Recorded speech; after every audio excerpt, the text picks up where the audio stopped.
สบายดีมื้อนี้เราจะมาลองมาซุ่มจะลองจะมาลองกล้องโทรศัพท์ Samsung S2 Ultra เนาะที่เขาจะว่าซุ่มเห็นเดือนเห็นดาวเนาะเดี๋ยวเราจะลองมาซุ่มเบิ่งเนาะเราก็ซื้อมาเนาะบ่ฮู้ลิ้นซะเนาะเดี๋ยวจะมาซุ่มอย่างแรกเขาจะมาซุ่มกล้องเนาะอันนี้เราก็ซื้อมาใหม่ๆเนาะให้เบิ่งสภาพหนังฟ้าตัวนี้จะเป็นเคสของเขาเนาะเคสมันจะเป็นหลายสีเลยแล้วจะเอาพลิกเบิ่งได้สีมันก็จะเปลี่ยนเนาะเดี๋ยวจะมาลองมาซุ่มเบิ่งเขาก็บ่เคยใส่เนาะเดี๋ยวมาซุ่มให้เบิ่งเนาะ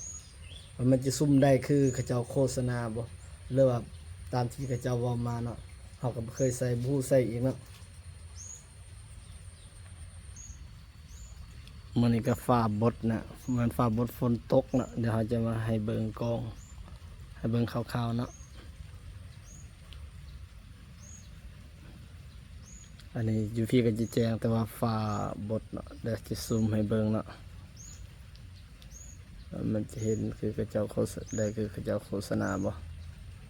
โอ้โห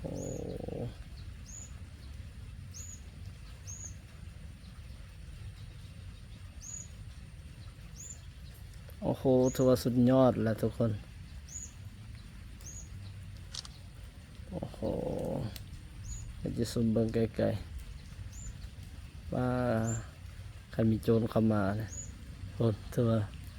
แนนจะสุดสายตาทุกคนเห็นบ่กำลังน้อยๆเนาะเดี๋ยวจะซูมไม่อย่างดีปีนกล้องฝั่งนี้เนาะเห็นบ่คนเห็นเทียงนาน้อยๆเพิ่นบ่เราจะลองซูมเบิ่งเนาะอยู่พี่แนมก็จนจิบ่เห็นเนาะ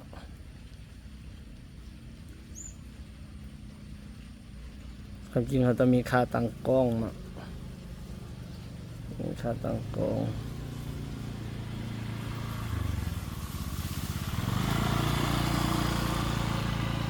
เห็นบ่อันนี้ซุ่มยังห้ากระไดนี่เด้34เนาะยังบ่จำแต่ความจริงเขาจะซุ่มไม่จำเนี่ยเห็นบ่มันได้เป็นรอยซุ่มได้เป็นรอยแต่ว่าเขาต้องมีค่าตั้งกล้องเนาะมันจริงจะคักเนาะโอ้ถือว่าโอเคเนาะรวมๆถือว่าโอเคสำหรับผู้ใดที่มักถ่ายรูปเนาะแนะนำเลยโทรศัพท์รุ่นนี้เนาะใส่ดีใส่คักเนาะถ่ายรูปเนี่ยเห็นเดือนเห็นดาวแท้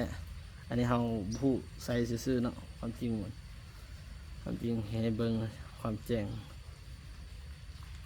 โอเคมักกับกดไลค์ถึกใจกับกดแชร์เนาะ